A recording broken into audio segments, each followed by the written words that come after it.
안녕하세요. 청산별곡입니다.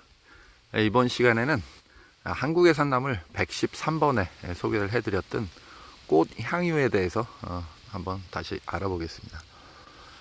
제가 작년 가을이었을 겁니다. 작년 가을에 꽃 향유의 그 겨울 형태, 이제 꽃이 다 이제 누렇게 이제 변했을 때, 식물체가 누렇게 변했을 때의 모습을 찍어드리면서 이제 자세한 설명을 드렸었는데, 요 꽃을 제가 제대로 보여드리지 못했기 때문에 다시 한번 이렇게 촬영을 하게 됐습니다. 자, 꽃향유, 말 그대로 꽃에서 아주 향기가 나는 그런 식물이 되겠습니다. 요거는 이제 뭐 중부 이남 지역에 이렇게 분포하고 저 제주도까지 분포하는 거로 이렇게 나와 있지만, 제가 전국에 이렇게 산들을 다녀본 결과 저 뭐 강원도 철원이나 화천이나 뭐 인제, 양구 이런 쪽에도 많이 있어요. 이제 전국적으로 거의 이제 자란다고 보시면 되고요. 키는 보통 한 40에서 한 50cm 정도 되는 그런 식물이 되겠습니다. 이제 다만 이제 지역적으로 조금 차이가 있는 것들은, 이게 좀 고산 지역, 강원도 저쪽 북부 쪽에 있는 것들은 상당히 이 향이 상당히 진합니다. 상당히 진하고, 그리고 꽃의 색깔들이 상당히 진한 보라색을 띱니다. 이건 지금 이런 옅은 보라색인데, 이게 이제 기온차가 좀 심한, 그리고 추운 쪽에서 나는 애들 같은 경우에는 상당히 색깔이 진하고 향도 많이 강합니다. 그리고 이제 저는 개인적으로 요걸 이제 차로 이제 많이 이용을 하는데, 이 각 개체마다 이게 조금씩 향들이 다 달라요. 그래서 조금 싫어라 하는 그런 향이 나는 개체들도 있고요. 그리고 상당히 향이 좋은 애들도 있어요. 그래서 이제 좋은 향들이 있는 것들만 이렇게 이제 취해서 많은 양을 넣지 않아도 아주 향이 좋습니다. 그래서 이제 겨울철 차로 많이 이용을 합니다. 상당히 많은데요. 지금 보통 한 4, 50cm 된다고 말씀드렸는데, 여기 개체들은 이게 너무 그늘이 져가지고 상당히 작습니다. 뭐 한 30cm 내외. 보통 반그늘을 좋아합니다. 근데 이제 여기는 너무 그늘이 졌어요. 그래도 많이 이렇게들 번져 있네요. 그리고 그때도 말씀드렸지만, 요거는 꽃에서만 그 향기가 나는 게 아니고 잎에서도 그 향기가 떠오를 만큼의 그런 맛과 향이 납니다. 그래서 요건 이제 산나물로, 제가 산나물 113번에 소개를 해드렸죠. 그래서 이제 제가 그 댓글란에 먼저 올려드렸던 내용을 제가 고정을 해서 링크를 해 놓겠습니다. 그래서 이걸 이제 나물로도 씁니다. 잎과 어린 순들을 나물로도 사용을 하실 수가 있어요. 그리고 나물로 사용이 가능하고, 그리고 이제 보시는 바와 같이 꽃이 예뻐서 이거를 이제 관상용으로 이렇게 키우시는 분들도 있는데, 요건 이제 씨로 번식을 합니다. 근데 씨로 번식이 상당히 잘 돼요. 그래서 이제 가급적이면 아까 말씀드렸다시피 그 색깔이 좀 진하고 향이 좋은 애들을 골라서 씨를 봄철에 이제 4월 이렇게 뿌리게 되면 그해 가을철에 바로 꽃을 보실 수 있는 그런 식물입니다. 1년생이니까요. 그래서 이제 나물로도 사용하고 관상용으로도 사용을 하고요. 그리고 이제 요 향을 이용한 이제 밀원식물로도 이용을 합니다. 그래서 이제 꿀벌을 치는 분들께서 이런 꽃들 있는 쪽에 이제 갖다 놓으시면, 보통 이런 것도 이제 잡꿀이 되겠죠. 꽃향이 하나만 들어가는 게 아니라 우리 몸엔 잡꿀이 좋습니다. 대부분 이제 그 아카시아 꿀만을 이렇게 대부분 선호하시는 분들이 많은데, 여러 가지 꿀들이 들어있는, 제가 항상 다양성을 말씀드렸었죠. 여러 가지 종류가 많이 들어있는 것들을 드시면 우리 몸엔 더 좋습니다. 자, 식용과 밀원식물, 그리고 뭐 조경용이나 화단용으로 이용을 하고요. 그리고 약용을 합니다. 자, 약용하는 부위는 전초를 전부 다 사용을 합니다. 꽃이나 줄기나 잎이나 전부 다 사용을 하실 수가 있고요. 그리고 이제 요 약용에 대해서 좀 더 설명드리기 전에 꽃의 특징에 대해서 한번 말씀을 드리면, 이 보라색 꽃이 칫솔모처럼 한쪽에만 이렇게 나 있어요. 초점이 잘 안 잡히네. 네, 보시면 한쪽으로만 있고 이 반대편은 없습니다. 네, 여기도 네, 이런 게 상당히 신기하죠. 그리고 이제 잎은 보시는 바와 같이 이런 타원형이고요.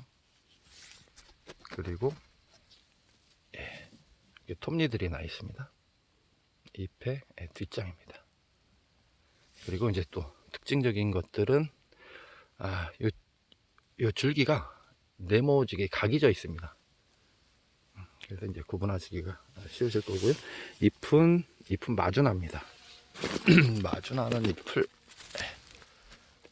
이렇게 두 개가 마주나고요. 꽃은 그 가지의 맨 끝에 한 송이씩 달리는 그런 형식을 취하고 있습니다.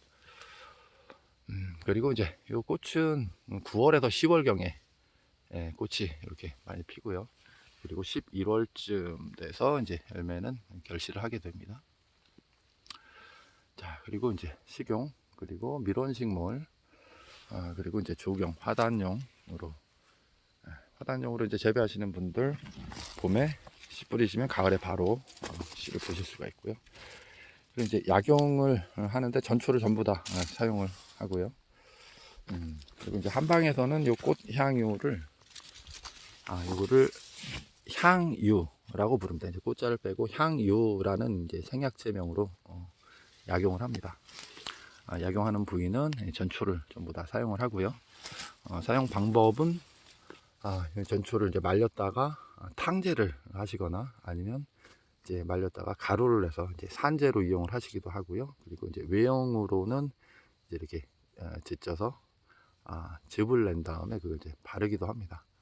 자, 그러면 그 효능에는 효능을 말씀드리기 전에 참 성질을 말씀드려야죠. 이름은 그 생약제명은 향유. 그리고 이제 성질은 독이 없습니다. 첫 번째는 독이 없고, 그리고 따뜻하고 맵습니다. 이건 이제 잎을 맛을 보시면 아실 거예요.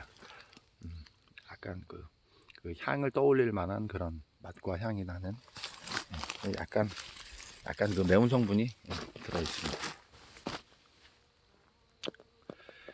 성질은 독이 없고 따뜻하고 맵습니다. 그리고 이제 효능으로는 이제 따뜻한 기운이 있다고 말씀드렸죠. 제가 차를 주로 마시는 이유도 바로 그거예요. 이게 감기에 상당히 좋아요. 감기는 그 바이러스가 일으킨다고 제가 말씀을 드렸죠. 감기는 바이러스가 이제 옮기는 건데, 바이러스들이 가장 싫어하는 게 열입니다. 열. 그래서 제가 지금 성질이 따뜻하다고 말씀을 드렸죠. 그런 이제 따뜻한 그런 성질들이 이 바이러스들이 들어왔을 때 여기는 내가 살 공간이 안 되는구나 하고 떠나거나, 아니면 들어왔더라도 그 따뜻한 그 성질을 가진 그런 성분들이 몸의 체온을 올려서 얘네들을 밖으로 이제 내보내거나 이제 사멸시키는 이제 그런 효능이라고 생각을 합니다. 근데 이제 이 효능 중에 해열이라고 있어요. 근데 따뜻한 것과 해열은 반대의 개념인데 두 개가 같이 있을 수는 없는 거죠. 이게 제가 생각을 할 때는 좀 아까 말씀드린 그런 원리로 해서 따뜻한 성질로 인해서 이제 몸에 이제 열을 이용해서 바이러스를 물리친 후에 이제 결과적으로 이제 열이 떨어진다는 그런 개념이 아닐까라는 그런 생각을 저는 가지고 있습니다. 그래서 이제 감기에 좋고요. 그리고 요 향기가 상당히 좋잖아요. 아마 여러분들 그 아로마 테라피라고 들어보셨을 거예요. 향기를 이용한 그런 치료죠. 향기 치료. 그래서 이제 어떤 스트레스를 받거나 그런 스트레스를 통한 어떤 두통이나 어지럼증이나 이런 것들을 없애는 그런 효능이 있습니다. 향기가 상당히 좋습니다. 그리고 이제 각종 그 염증을 없앱니다. 염증이 동반된 그런 이제 각종 종기들을 없애는데 좋은데, 이건 일반 우리 사냐초들이 다 가지고 있는 그런 내용들이죠. 제가 이제 누누이 말씀을 드리지만 우리네 사냐초들은 전부 다 염증이 좋습니다. 그리고 염증이란 것들은 바로 노화 현상 중에 하나죠. 나이가 들면 여기저기 쑤시고 아픈 건 바로 염증 세포가 늘어났기 때문이고, 그 염증 세포가 늘어나는 거는 노화의 하나의 증상 중에 하나입니다. 근데 이제 우리 이런 산야초들의 거의 뭐 90% 이상은 전부 다 염증에 좋습니다. 그러니까 우리가 늙지 않고 건강하게 살 수 있는 것들은 우리 주위에 있는 이런 산약초들을 우리가 알고 이용을 했을 때 우리가 더 건강하게 살 수 있는 게 아닌가라는 그런 생각을 해봅니다.